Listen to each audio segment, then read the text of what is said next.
subsidi pupuk tuh sama aja jebakan Batman sebetulnya, Pak. Jebakan Batman apa ya? Lingkaran setan juga sih. Gimana ngejelasinnya ya?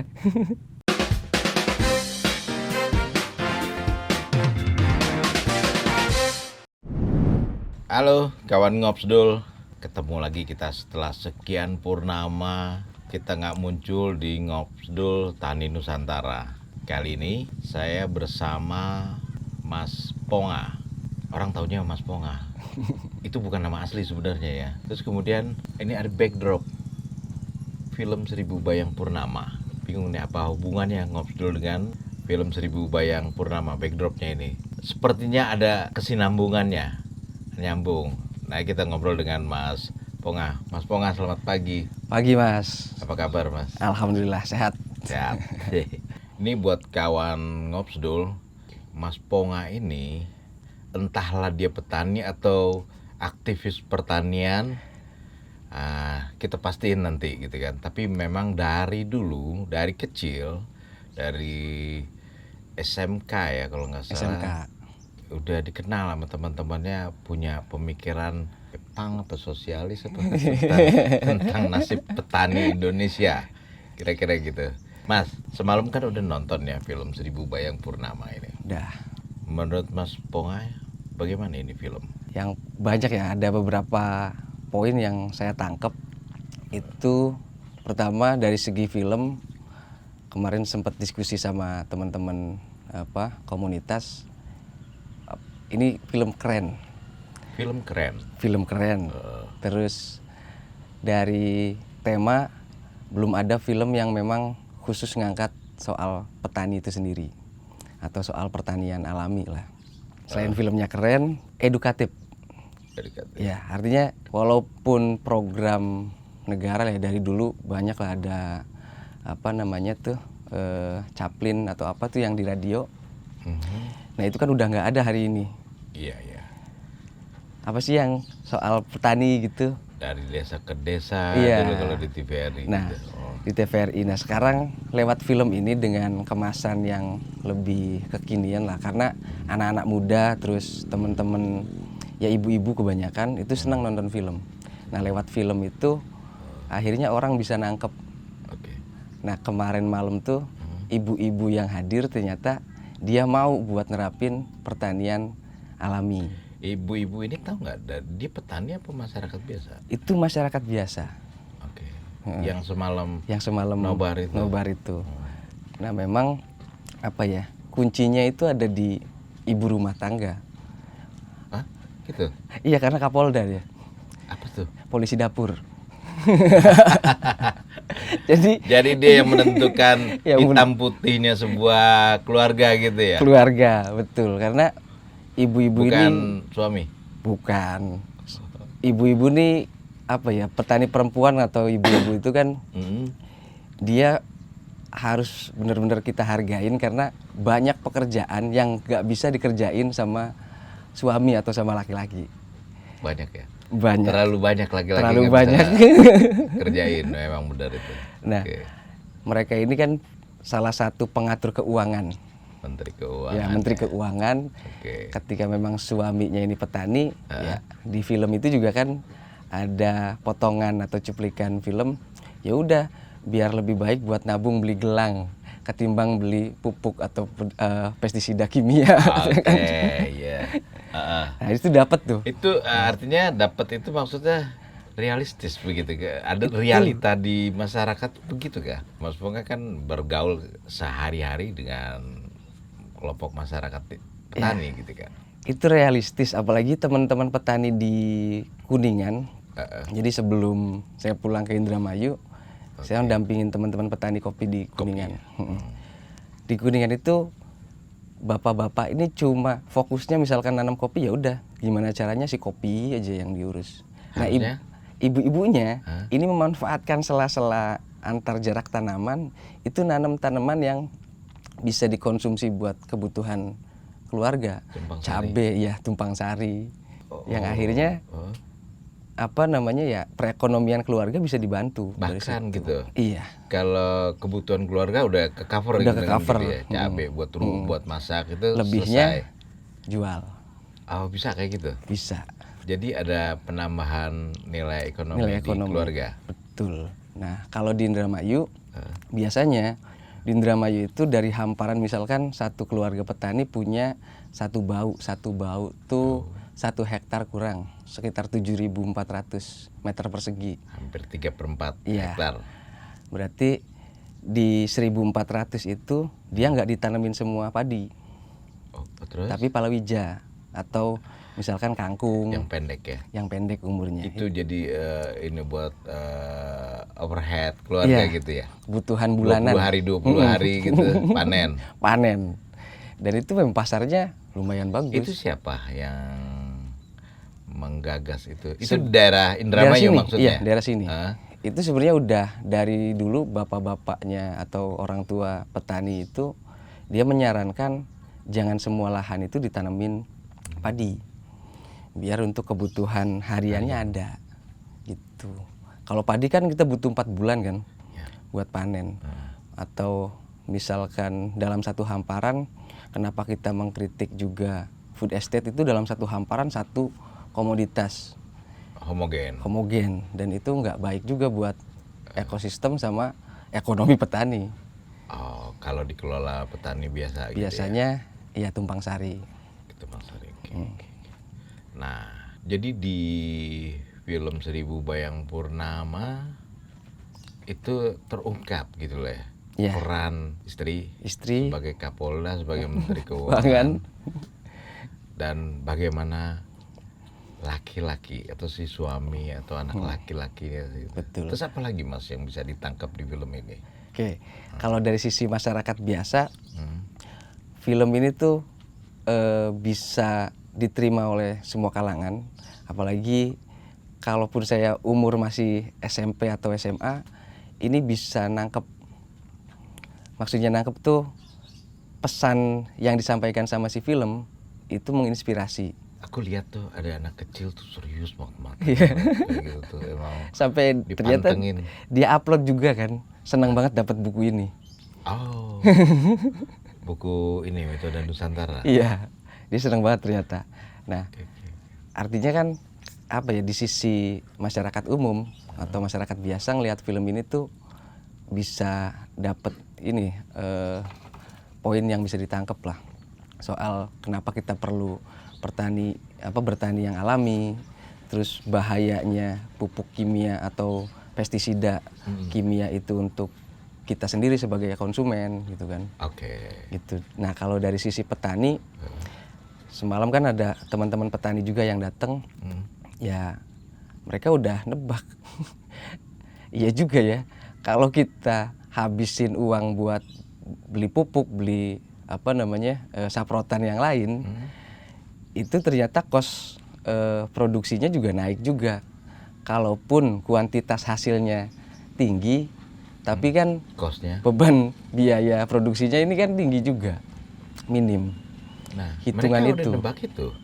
Udah. Tapi kenapa mereka tidak melakukan itu? Kira-kira nih, kayak Ya. Mas Ponga kan tahu lah ya mestinya gitu. Apa ya, mungkin karena sudah terbiasa ya puluhan tahun lah dengan adanya program dari pemerintah untuk penggunaan pupuk urea. Itu kan terus dulu namanya tuh Panca Usaha Tani. Apa aja tuh di mana tuh? Panca Usaha Tani itu dari nyari bibit yang unggul, penggunaan pupuk, gitu kan, terus pengendalian hama. Itu kan masuk di situ tuh. Tapi petani nggak tahu nilai-nilai pertanian tradisional yang diturunkan sama leluhur atau sama orang tuanya itu sebenarnya lebih keren ketimbang modernitas yang hari ini ada gitu tuh. Itu terputus berarti. Itu dan ya betul, nah, sangat lebih terputus. kerennya itu apa kalau ya Mas Ponga tahu, pahami gitu. Ini kan ada di film ini berarti kan? Ada. Ya, Pas si hitungan itu Iya. apa ya? Weton apa? Itu bukan ya weton masuk lah ya. Tapi kalau istilah di petani itu pranata mangsa. Apa? Atau pronoto mongso. Oke. Kalau kita ini sih Pranata Mangsa kalau Oke, orang sini. apa artinya? Jadi hitungan hari sama bulan. Oke. Ya misalkan kita pengen nyebar benih nih. Nyebar benih, kita ngelihat bulan dulu. Oke. Padi ini kalau di umur 40 hari pas dia ngisi bulir, itu posisi bulan terang bulan atau enggak? Kalau terang bulan kenapa? Kalau terang bulan resiko serangan hama tinggi. Kalau bulan mati, Bulan mati dia selamat. karena hama muncul ketika Terang bulan jadi ada ekosistemnya. ada. Dan itu benar-benar terputus hari ini. Padahal kalau kembali ke situ, Ya, itu soal pengaturan atau negosiasi dengan hama, hama bisa dibicarakan Bisa dibicarakan dengan dan menghitung hari. gitu. Kayak lagu. Bulannya berapa kayak gitu ya. Nah, di Indramayu itu ada di beberapa desa, salah satunya di Kecamatan Lelea. Itu di Desa Nunuk. Pamong desa atau inilah pemerintahan desa itu mengumpulkan sepuh-sepuh sama petani untuk berembuk ngitung hari itu. Diberlakukan lagi, Iya. mulai dipraktikkan lagi. Dan itu memang kalau di Nunuk ternyata udah sering. Udah berapa lama itu Waduh, udah lama itu. hasilnya? Hasilnya yang selalu hasil tertinggi produksi padi, salah satunya ya Kecamatan Lelea di Nunuk. Makanya sampai ada tradisi ngarot namanya. Ngarot, Iya. apa artinya itu? Jadi ngarot tuh semacam tradisi sebelum tanam. Anak-anak perawan itu dirias pakai kembang gitu. Terus remaja laki-lakinya itu pakai bawa cangkul, bawa alat-alat tani. Oke. Itu simbol bahwa si gadis ini ya jangan dirusak lah gitu. Dan si pria harus bertanggung jawab untuk menghidupi kembang ini. Oke, jadi prosesi itu kalau saya tangkap sementara itu adalah mengingatkan kita terhadap peran atau fungsi kita masing-masing Iya, di suatu ekosistem. ekosistem Begitu. sosial ya. Keren ya. Keren Mas. Ada lagi tradisi yang keren tuh mapag tamba namanya. Mapak tambak. Tamba tuh jamu obat. Mapak Mapag itu jemput. artinya Jadi mananya? menjemput atau mengobati tanah lah. Itu biasanya di umur tanam 40 harian. Misalnya padi nih. Padi umur 40 hari itu si pamong atau sepuh-sepuh desa tuh ngumpulin rempah-rempah, empon-empon. Itu dikumpulin jadi satu, dikasih air lah. Terus dicipratin ke tanaman, keliling sama warga, keliling hamparan sawah. Dan ternyata empon-empon itu kan juga bagian dari biopestisida sebenarnya. Oh, karena sifat pestisidanya ada di situ. Ada di situ. Tapi alami. Alami. Oke. Itu. Tapi dijalankan melalui sebuah prosesi Ritual. tradisi. Iya. Keren ya. Dan itu putus. Di beberapa desa masih ada. masih Tapi ada. kebanyakan itu putus. Putus. Ya. Karena mindset baru di Mindset pertanian. baru dan itu juga di awal film ternyata disampaikan. Iki bisnis, ora usah pakai hati gitu kan. Dan itu emang terjadi. Hatiku ra tega ndelok lemah sak isine rusak. Ora tega apa? Nganggo hati apa? Ora salah nganggo hati. Iki bisnis. Jadi film ini memang Relate. relevan dengan Dengan keseharian masyarakat. petani. Kawan Ngopsdul, ini memang sengaja kita undang Mas Ponga ini untuk saya pengen, karena beliau tadi malam menonton, saya pengen tahu sedekat apa film ini dengan masyarakat, terutama masyarakat petani Indonesia gitu. Karena beliau ini kalau di Indramayu ini cukup tersohor ya. Sekarang itu di ketua ya. Ya, Eh, ketua cabang. Ketua cabang SPI, Serikat Petani Indonesia. Petani Indonesia. Nggak main-main, jumlahnya mestinya banyak kalau di sini ya. Banyak, alhamdulillah. Alhamdulillah banyak. Di usia berapa jadi ketua SPI itu? Pas di umur 30 berarti. Terus di umur 30, berarti nggak tiba-tiba menjadi orang yang tahu soal pertanian. Tertarik kalau boleh tanya? Mulai tertarik dengan pertanian itu sejak kapan, kenapa? Mulai tertarik dunia pertanian tuh sejak mondok di pesantren. Umur Berarti kelas 2 SMP tuh umur berapa ya? taruhlah 15. Iya, 14-an. Oke. Itu kan di pondok tuh. Pondok di mana tuh? Di Ciamis. Ciamis, oke. Ciamis. Ternyata nggak umum pondok.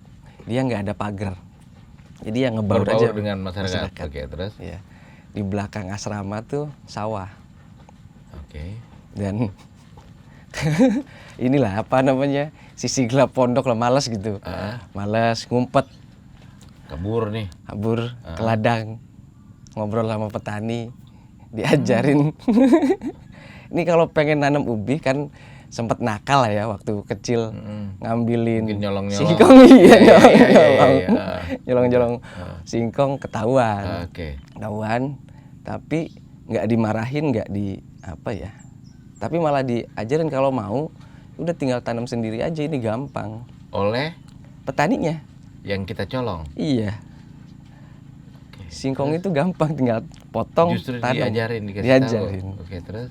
Ya dari situlah, Itu di pondok tuh ya. di pondok di Ciamis. Nah, terus mulai dari situ. Mulai dari situ, terus Poinnya apa yang membuat tertarik gitu? Selain iya emang nyolong, terus kemudian nggak dihukum tapi diajarin cara nanam singkong gitu kan. Iya. Tapi poinnya apa tertarik dengan pertanian gitu loh?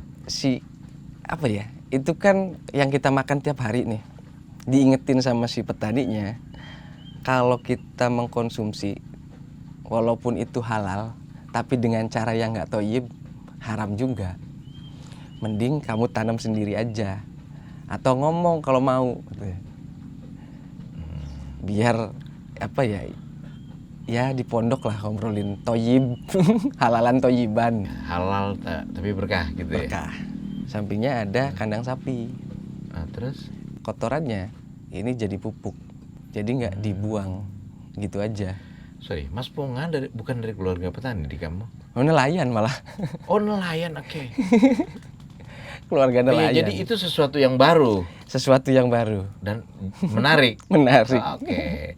Dari SMP kelas 2 itulah ya. Ya, di Dari situlah. dulu nakal, Dari nakal itu. nyolong pengen makan agak lebih enak daripada yang ada di pondok. Tapi ketahuan, tapi bukan dihukum oleh Bukan petaninya, malah diajarin, malah ada falsafah-falsafah hidup yang diajarin. Ya, Mendingan kamu nanam supaya itu jadi berkah. betul. Keren juga tuh petaninya ya. Terus SMK, lanjutlah SMK SMK. pertanian, ya. Oh. SMK pertanian tuh. SMK pertanian lebih dalam laginya diajarin banyak hal lah. Dari ya memang kayak apa namanya? Pendidikan kita kan include dan terhubung sama regulasi kan. Kenapa akhirnya agrobisnis nama jurusannya Bukan itu? agrokultur. Bukan budidaya tanaman. Bukan ekonomi sosial petani. Oke. Sosial ekonomi petani. Oke. Itu kan ada dorongan, ya udah bertani itu bisnis. Di situ Bertani itu bisnis. bisnis. Ada dua guru yang punya pandangan yang apa namanya berbeda. Terus yang satu Yang satu, ya udah penggunaan kimia pakai mah pakai aja, itu nguntungin kok. oke. Yang satu, yang sekarang jadi salah satu penyuluh di Kertasmaya, Pak Khairuddin namanya. Dia ya udah organik aja, kita bisa bikin sendiri kok.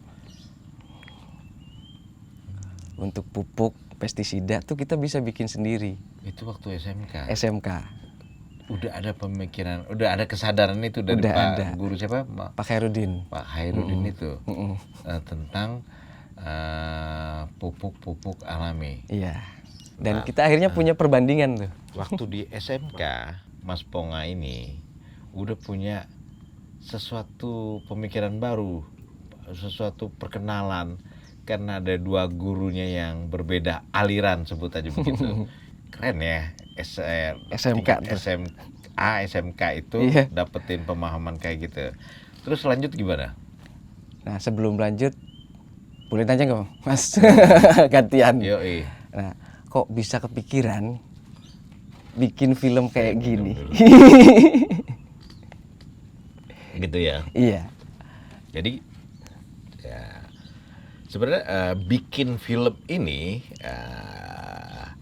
idenya dari produser eksekutif kita, Pak Jomota. Pak Jomota. Tapi sebelumnya, sekitar setahun sebelumnya itu, kita disuruh beliau juga mempelajari pertanian alami. Oke. Di pertanian dia itu ada di NTT, jauh sekali gitu. Saya bingung, dia disuruh ke sana belajar pertanian. Kok NTT ya, kenapa nggak di Jawa Tengah gitu, atau di Jogja. kantong-kantong pertanian kita lah ya, lumbung-lumbung padi kita. Ya udah, kita ke sana aja. Emang perjalanan dari Jakarta itu kan kita flight ke Kupang. Dari Kupang ke Nekus, tempat itu di Kabupaten Timur Tengah Utara itu sekitar 8 jam 8 jalan jam. darat. Kita datang itu di bulan-bulan kayak gini nih, kering. Jadi semuanya itu batu, bukit batu dan kuning, rumput kering, pohon kering. Pohon itu kering, hilang daunnya, Rontok. rontok. Waduh. Ya mikirnya nih gimana caranya pertanian di sini ya. Ya sudahlah, tapi ikut aja sampai ke tempat pertanian Pertaniannya. Timor Farm Nusantara namanya. Timor Farm Nusantara. Saya lihat masuk ke situ, ya tiba-tiba masuk ke gerbang dunia yang berbeda di sekitar 8 jam perjalanan itu. Hijau, pertanian hijau segala. Nah, ternyata mereka menerapkan pertanian alami. Oke. Dan lebih kerennya pupuk atau pestisida atau mikorizanya atau dia bikin mikrobanya itu beneran dibikin sendiri. Diproduksi sendiri. Produksi sendiri. Jadi untuk hal-hal itu nggak Itu ada dengan kos. alat-alat canggih apa sederhana? Waktu itu Iya. mengolah Mikrobanya. pupuk, bikin Iya, pupuk itu bikin sederhana semuanya. Sederhana. Saudara kaos kaki bekas lah, apalah segala macam gitu. Iya, Oke. saya terpesona sih. Jadi prinsipnya pokoknya untuk pupuk ya, kalau untuk daun ya dari daun, untuk batang ya dari batang, dari buah ya dari buah. Untuk buah dari buah. Terus kemudian untuk penguatan akar, memperbanyak akar pakai mikoriza. Iya. Untuk penggembur tanah, penyubur tanah pakai mikroba.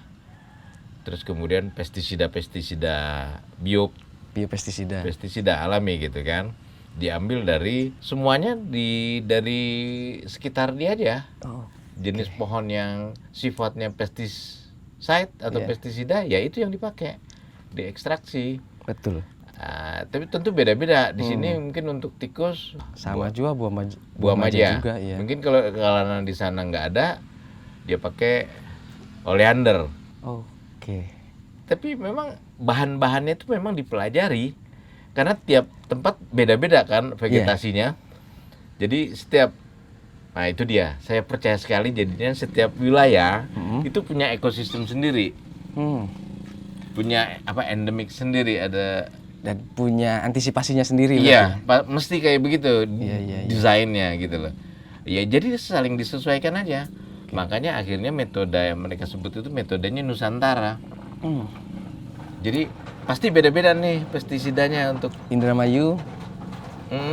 di Aceh mungkin Iya. beda atau apa. Tapi yang penting sifatnya Sama pestisida. pesticide gitu. Gitu aja, sesederhana. Dan mereka membuat 4 hal itu dengan prinsip itu murah, mudah, sederhana. Kalau nggak gitu nggak bisa. Karena kenapa ya? Saya pikir ternyata memang petani kita umumnya udah susah hidupnya, jangan ditambahin susah lagi. Iya. Untuk hal-hal yang sulit, hal-hal yang mahal, hal-hal yang nggak sederhana gitu, nggak bisa, nggak akan bisa diaplikasikan. Berarti itu ada pendidikannya, ada ruang buat Nah, yang edukasi. lucu si orang itu yang mengelola situ tuh namanya Sancho Suarez Marquez. Dia S2, S2-nya agroindustri. Agroindustri.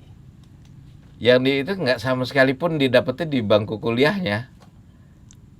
Karena di bangku kuliahnya seperti Mas Ponga bilang, Iya. adanya pupuk atau pestisida pabrikan yang begini, begini. Udah paten itu. Karena itunya industri mindsetnya.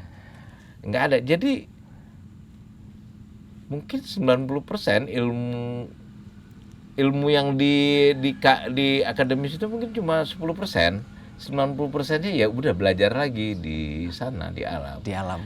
Merujuk ke itu tadi yang diceritain Mas Ponga tadi adalah bahwa nenek moyang kita itu sebenarnya udah punya racikannya sendiri, udah punya caranya sendiri. Tapi itu memang dibungkus dalam diksi kebudayaan, upacara-upacara atau pamali, Iya, pamali. kira-kira kayak gitu. Padahal sebenarnya yaitu yang disebut Ekologi. ekologi itu, gitu loh. Dan itu ternyata positif semuanya. Dipakai di lahan yang luas pun Bisa. bisa. Betul. Orang kan ada persepsi juga tuh seperti yang ada di film itu. Orang taunya kalau organik itu ya lahan-lahan kecil. Ya di belakang rumah. Kan rumah. Ternyata enggak. Iya. Tapi saya belakangan baru tahu ternyata kalau pupuk organik itu malah mahal. Itu. Benar nggak ya? Benar ya? Bener. Nah, Udah malah mahal, hasilnya juga kayak misalkan beras organik. Kok mahal? nah itu kan yang jadi sesuatu yang ironis lagi atau paradok lagi gitu loh. Iya benar. Udah dialami tapi kenapa mahal? Yang perlu kita sampaikan di sini, petani kita sebenarnya bisa menekan biaya produksi pertaniannya dengan cara adalah membuat pupuk, pestisida, mikroba, mikoriza sendiri. Itu selesai ternyata persoalan karena secara praktikal mereka melakukan itu berhasil mengurangi biayanya itu sampai 80%. Betul. Itu benar, Mas? Benar. Mas, nah kita juga akan cerita nih ke Mas Ponga karena Mas Ponga ini juga pelaku pertanian alami. Iya. Nah, jadi kalau ditanya kenapa saya bikin film itu, karena itu, Mas. Oke. Sekarang gantian saya yang nanya. Siap. Kenapa Mas sendiri sekarang getol banget mendorong petani juga ternyata sama seperti di film ini memakai cara alami. Iya. Alasannya sederhana sih, Mas. Kan apa yang kita makan itu ya menentukan kita sendiri. Jadi istilahnya kita ini apa yang kita makan sebetulnya. Ya benar. Kalau Ya. kita mengkonsumsi dari proses yang kurang sehat, ya ke tubuh kita juga nggak sehat. Bahkan ke perilaku kita juga nggak sehat. Nah makanya itu yang ngedorong ya sudah, kenapa nggak menggunakan cara-cara yang ada, Yang atau sehat. yang sehat, gitu kan? Nggak menghasilkan pangan yang sehat. Hasilnya tetap sehat. Ya. Iya kan, cuma beberapa tahun sebelumnya pas waktu SMK lah itu ada kejadian orang keracunan pestisida dan meninggal Keracunan ketika mengaplikasikan di ketika lahan. mengaplikasikan di lahan. Dan itu juga disampaikan yaitu pas SMK itu sama Pak Pak Khairudin. Kenapa saya suka film hari ini? Pak Khairudin itu nampilin dampak-dampak penggunaan kimia, penggunaan pupuk kimia, pestisida kimia. Kelas 2, kelas 3 itu? Itu kelas 2. Oke. Kelas 2. Ditambah ada kejadian juga di lapangan. Dan itu meyakinkan saya, ternyata penggunaan kimia ini ya berbahaya. Baik itu buat yang memproduksi maupun yang nantinya mengkonsumsi hasil panennya. Di situ barulah mulai bertani organik. Dulu waktu di kos-kosan ya karena nggak punya lahan pakai polybag. Di depan, inilah di depan dijajarin polybag atau sisa-sisa yang ditanam ember, apa? cabe, terus pakcoy. terus kangkung. Itu konsumsi sendiri. Iya, untuk konsumsi teman-teman. Iya. Bareng-bareng, daripada dulu kan mie doang. Jadi Oh, kalau waktu SMK itu udah ngekos ya. teman yang ngekos. Heeh. Jadi ada orang tuk dana, dia sekolah di SMK Losarang, kan jaraknya jauh. Jadi dia ngekos. Nah, teman-teman tuh biasanya kayak saya sering ikut nimbrung di kosan sebelum pulang ke rumah. Oke, iya. Gitu. Bikinlah itu. Bikinlah. Bahkan ngenal arang sekam tuh ya di situ. Pembuatan arang sekam tuh gampang sebenarnya gitu tuh. Di SMK lah. Malah di kampus jarang praktek gitu. Nah, itu SMK, jadi metode yang diajarkan yang mana? Dua-duanya? Dua-duanya. Nah, ketika kuliah Sebenarnya sama juga. kuliah ada pertanian juga? Iya, pertanian juga. S1. Ada mata kuliah kimia anorganik, ada mata kuliah kimia organik. Jadi sama-sama kimia sebenarnya, organik maupun anorganik, cuma bedanya ini dia sintetis, kalau organik ini alami. Itu diajarkan. Jadi pilihan si kita sebenarnya, pilihan mahasiswanya. Mahasiswa sendiri mau pakai yang mana? Mau pakai yang mana? Oke, pengalaman Mas Ponga bahkan ketika SMK udah bikin sendiri, udah mempraktekkan pertanian alami yang diajarkan Pak Guru beliau itu Pak Khairuddin. Sehat-sehat selalu buat Pak Khairuddin. Itu amalannya ya. Iya. Satu orang Ponga terpengaruh dan Ponga akhirnya mempengaruhi banyak sekian orang juga. Ya. Luar biasa. Pemerintah punya satu badan usaha, ya kan, milik negara untuk memproduksi pupuk kimia. Dari uang negara kan. Negara untuk memproduksi pupuk kimia itu disubsidi ke petani. Petani sendiri itu nggak bisa menentukan pilihan mau menggunakan pupuk apa. Makanya kita lebih ngedorongnya subsidi ke petani itu ya udah subsidi tunai aja. Subsidi tunai. Ya, jadi harapannya petani bisa membeli apa yang mereka butuhkan. Mereka butuhkan, misalkan bantuan tunainya itu untuk beli pupuk organik kan bisa akhirnya. Selalu bayangannya tuh, kalau petani dapat subsidi tunai, uangnya dibeli yang lain. Jangankan buat beli yang lain, Pak. Petani itu sampai utang untuk beli pupuk.